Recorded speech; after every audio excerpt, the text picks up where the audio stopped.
Um, my name is Shakaya,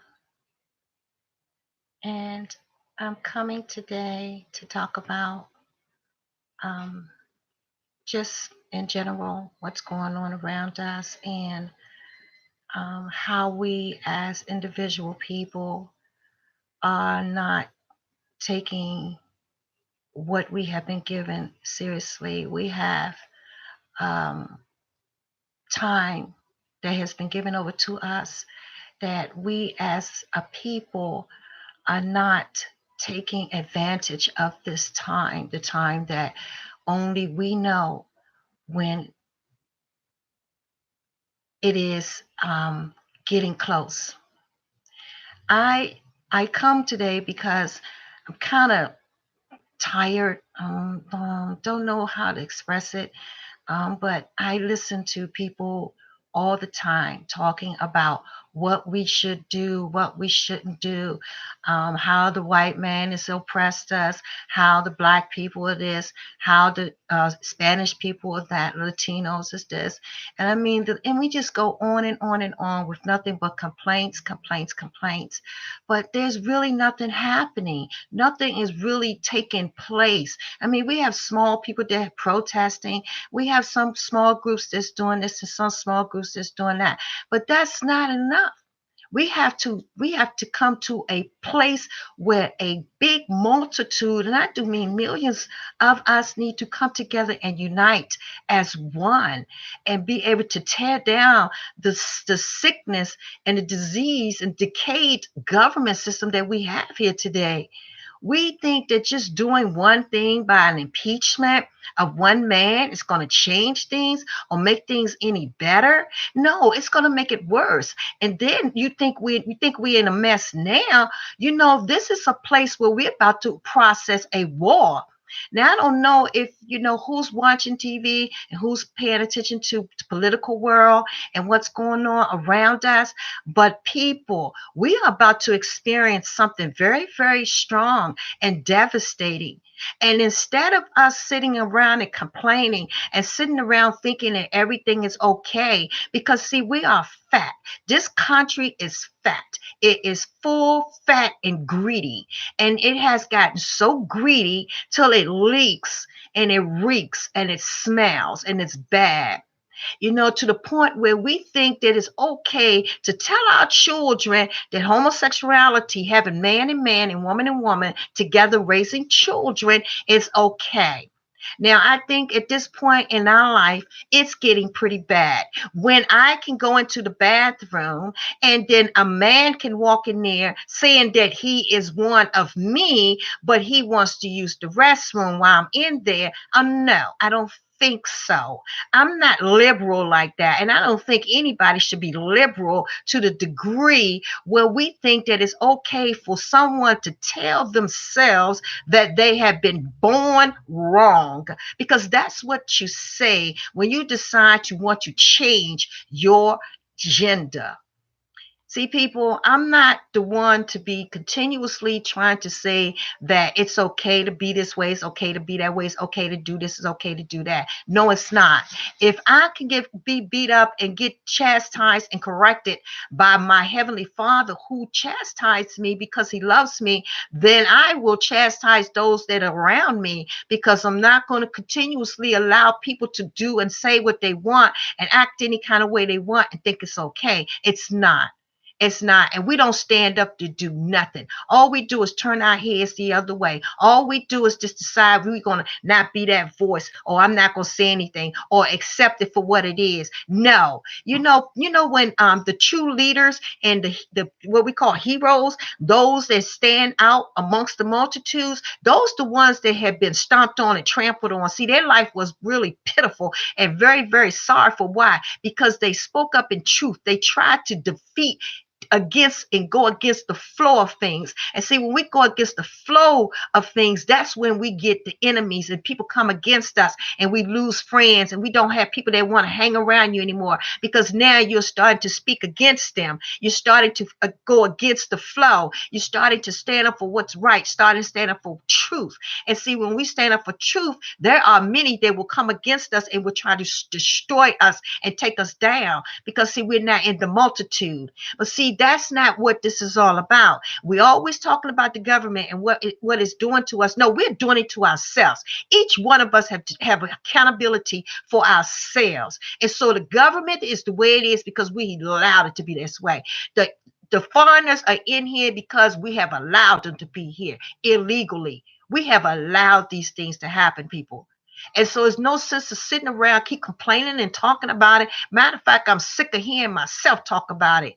And what I'm going to do something. And I say this in a very vague voice, because I don't want it to be revealed at this time what this child is about to do. But it's going to be very great because I'm fed up. I am fed up.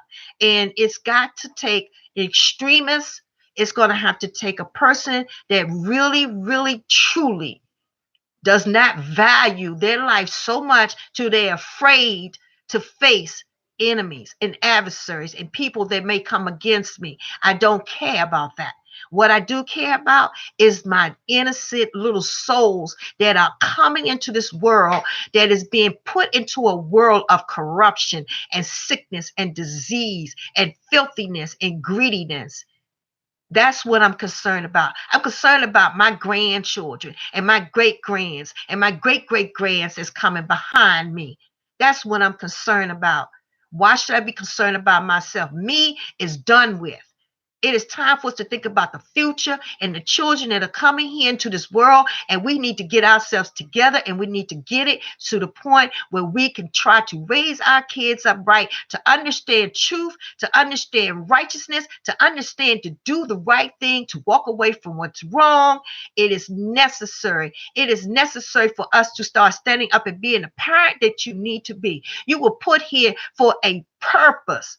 And when you have been given a child, it is your responsibility to make sure that child is raised up in the way that the Creator has put us here to be born as a boy. You're born as a boy. You leave this earth as a boy. You come in here as a girl. You leave here as a girl. You do not change your gender or you don't change the way you look because you don't like it. Well, you need to talk to the Creator about that because He's the only one that did that while you was in your mother's womb for those 9 months. So it's not your choice to change your genders and your person, the way that you look. It's just not. You're telling him that that you don't like yourself and you're gonna change it. That's like going up to your boss and telling your boss, "Well, I'm not gonna do what you tell me to do." Well, guess what? You don't do what you tell the boss tell you to do. You're gonna get fired. You're gonna lose that job. It's no different. You tell a potter that you don't like how he created you. How dare you say, "Oh, well, he loves me enough and he's going to take me in anyway." No, that's a lie, a pit of hell. No, he's not. He's not going to take nobody that is not trying to line themselves up right according to his will. He gave us a will and a testament. That means that when a person dies, they have a will and testament that they leave. And if it has specific guidelines on how each person is going to receive whatever it is they're going to receive in that will. Where in the scriptures, the Bible, or whatever you want to call the holy words, what I say to all that, that is the Bible, that is the will. That is the will that we're supposed to honor. And there's some specifications in that will. So it's not for you or me or anybody to judge each other. But what we need to do is we need to look at each other and we need to be able to be bold enough to tell that person that you say you love so much, "Hey, that ain't right. That is not right. It's just wrong." And you're going straight to the devil. You are not going to enter into the kingdom of the Almighty. Because why? Because the choices that you make. The choices that we make is the choices that we have. We're put here for a short time. And then during the time, we're supposed to prepare ourselves. We're supposed to prepare ourselves for the exit. Because we're all leaving. We're coming in, we're going out. So I ask you today, what exactly are you preparing yourself for? What part of the future of preparation are you leading to? I would like to know. I just say this, people. I'm going to start trying to bring forth some scriptures and some teachings from the Word as He leads me to do so. And as I do that, I will put that on my channel, and hopefully you will watch them so you can get clarity and learn the scriptures and really get a better understanding of this whole picture of life, because it's all in there. We just don't read it. We don't take the time to. And then when we do read it, we don't read it with understanding. We just read it like a book. It's not a book, it's a message. He left a message for humanity, and it's for us to get it. So I say, people, we need to wake up. Family, wake up. Sisters, brothers, wake up. We are being destroyed, and we're destroying each other out of lack of knowing. Lynch, William Lynch, he knew what he was doing years and years ago, to separate and divide the black people, the black nation, by race. If you go learn history, you will find that out. What I'm saying here is nothing that I haven't studied. So, and saying all that, I will leave right now, and I hope that I did not offend anyone or upset anyone, but I'm just trying to get the message out that we need to really wake up. We need to look at ourselves, and we need to look at our family. We need to look at everything that's in our environment, in our space, and see exactly is it right? Can you honestly say that it's right, or is you learning to make it right? And then are you preparing for your exit? What are you doing about that? So be it.